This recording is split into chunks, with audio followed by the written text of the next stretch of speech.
Hello friends, welcome to GK dose chapter wise quiz homework series जो हमने शुरू किया था उसके दूसरे टॉपिक का डिस्कशन आज हम करेंगे।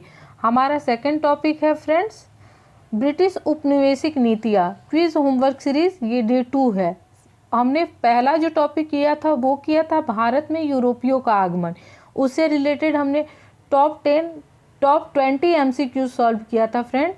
और आज हम सॉल्व करेंगे ब्रिटिश उपनिवेशिक नीतियों से रिलेटेड 20 MCQ जो आपके आगामी आने वाले परीक्षाओं के लिए काफ़ी महत्वपूर्ण है। तो फ्रेंड्स, अगर आपको हमारा चैनल आपके स्टडी के लिए फ़ायदेमंद लगता है, आपको पसंद आता है, तो हमारे चैनल को लाइक करें, सब्सक्राइब करें और अपने दोस्तों के साथ शेयर करें।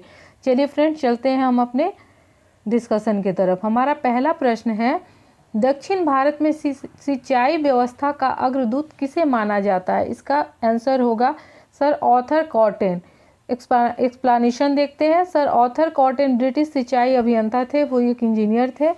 इन्होंने दक्षिण भारतीय राज्यों की सिंचाई व्यवस्था में उल्लेखनीय कार्य किया था, इसलिए सर आर्थर कॉटन को दक्षिण भारत में सिंचाई व्यवस्था का अग्रदूत माना जाता है। अगला प्रश्न है फ्रेंड्स, अंग्रेजों ने रैयतवाड़ी व्यवस्था सर्वप्रथम कहाँ आरंभ की थी? आंसर होगा मद्रास। रैयतवाड़ी बंदोबस्त के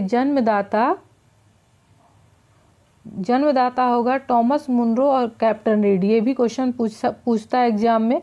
इस व्यवस्था में रैयत, ये जो व्यवस्था थी ना, इसमें रैयत और किसानों को भूमि का मालिकाना हक दिया गया था।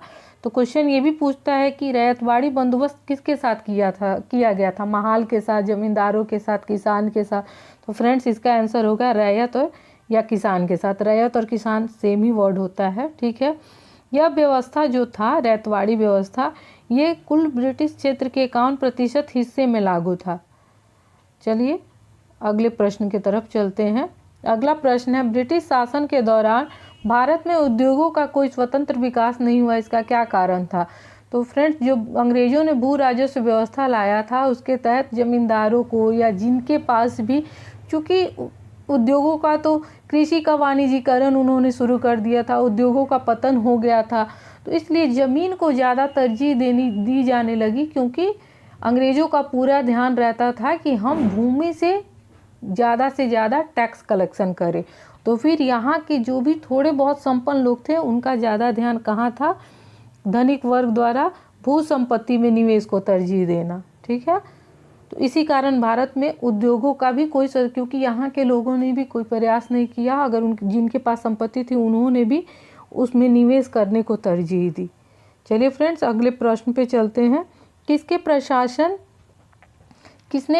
प्रशासन में अस्थाई बंदोबस्त प्रारंभ किया गया? ठीक है, इसका आंसर होगा फ्रेंड्स बी, लॉर्ड कॉर्नवालिस, ठीक है। 1793 ईस्वी में कॉर्नवालिस ने भू राजस्व की अस्थाई बंदोबस्त प्रणाली का प्रारंभ किया। यह बंदोबस्त जो था जमींदारों के साथ किया जाता था। तो आपका इससे 3 क्वेश्चन बनता है। एक तो किसने किया, ठीक है, एक कब, तो 1793 में, और एक किसके साथ, तो ये जमींदारों के साथ। ओके फ्रेंड, चलिए चलते हैं अगले प्रश्न की तरफ। अगला प्रश्न देखिए, यहाँ मैंने पूछ भी दिया है और ये पूछा हुआ भी क्वेश्चन है। अस्थाई बंदोबस्त किसके साथ किया गया था? तो इसका आंसर ये होगा जमींदारों के साथ। अगला प्रश्न है, ब्रिटिश ईस्ट इंडिया कंपनी ने चाय के व्यापारिक एकाधिकार को भी खो दिया। कब खो दिया? तो ये 1833 के चार्टर एक्ट द्वारा, 1813 के चार्टर एक्ट द्वारा ब्रिटिश कंपनी के व्यापारिक एकाधिकार को ख़त्म किया गया, लेकिन चाय और चीनी पे व्यापार का एकाधिकार उनका बना रहा। 1833 के चार्टर एक्ट से चाय और चीनी पे जो व्यापारिक एकाधिकार था ब्रिटिश ईस्ट इंडिया कंपनी का, उसे भी समाप्त किया गया। अगला प्रश्न है, किस कंपनी ने सर्वप्रथम भारत में रेल सेवा प्रारंभ की? यहाँ कंपनी का नाम पूछ रहा है फ्रेंड कि किस कंपनी ने शुरुआत की। तो इसका होगा ग्रेट इंडियन पेनिनसुलर रेलवे, ठीक है। अगला प्रश्न है, भारत में प्रथम रेल लाइन किसने बिछवाई थी? तो ये तो फेमस ही है और आपको पता भी होगा, लॉर्ड डलहौजी। और कब बिछवाया था? इसका आंसर होगा 1853 प्रथम रेलवे रेल चली थी। अगला प्रश्न है 1853 में लॉर्ड डलहौजी ने जो पहली टेलीग्राफ लाइन शुरू की वह किसके बीच थी? ये टेलीग्राफ है, वो रेलवे लाइन था। ठीक है, तो ये टेलीग्राफ का होगा कलकत्ता और आगरा के बीच। ठीक है, अगर रेल लाइन पूछता है, रेलवे पूछता है, फर्स्ट ट्रेन कहाँ से कहाँ के बीच में चली गई थी? तो थाने से, मुंबई से थाने के बीच। अगला प्रश्न है क्वेश्चन नंबर 10, भारत में ब्रिटिश भू राजस्व प्रणाली का निम्नलिखित में से किसने अधिक लाभ प्राप्त किया? तो अभी मैंने आपको पिछले प्रश्न में सेकंड नंबर क्वेश्चन में डिस्कस किया कि भारत में उद्योगों का विकास क्यों नहीं हो सका, तो उसका रीजन था कि धनिक वर्ग द्वारा भूमि में निवेश को तरजीह देना। तो इस भू राजस्व प्रणाली से सबसे ज़्यादा लाभ किसको प्राप्त हुआ? जमींदारों को। ठीक है, क्योंकि इन्होंने भूमि में निवेश को भी तरजीह दी, या ये संपन्न लोग थे, ये गरीबों का शोषण करते थे अंग्रेजों के साथ मिलके। अगला प्रश्न है भारत में सबसे पहला सूती वस्त्र मिल कहाँ स्थापित किया गया था? तो आप अहमदाबाद, कोयम्बटूर और बम्बई में कंफ्यूज हो सकते हैं, तो हमेशा याद रखिएगा कि पहला सूती वस्त्र मिल स्थापित किया गया था बम्बई में। अब इसका नाम मुंबई है, लेकिन जब स्थापित किया गया था तब बम्बई था। अगला प्रश्न है रैयतवाड़ी व्यवस्था कब लागू की गई थी? तो ये 1820 में हुआ था, और इससे रिलेटेड और भी जितने इम्पोर्टेंट क्वेश्चन बन सकते थे हमने डिस्कस कर लिया है। अगला प्रश्न है नील कृषकों की दुर्दशा पर लिखी गई पुस्तक नील दर्पण के लेखक कौन है? मोस्ट इम्पॉर्टेंट क्वेश्चन फ्रेंड्स, ये पूछता ही है। तो इसका आंसर होगा दीनबंधु मित्र, यानी दीनबंधु। इससे अब आपका 3 प्रश्न बन रहा है। एक तो है कि नील दर्पण के लेखक कौन है, तो दीनबंधु मित्र। एक है कि ये जो नील दर्पण है ये किस पे लिखी हुई पुस्तक है? तो नील कृषकों की दुर्दशा पर, नील कृषकों की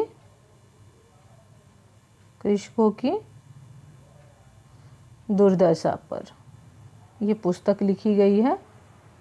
नील कृषकों की दुर्दशा पर, दीनबंधु द्वारा, नील दर्पण।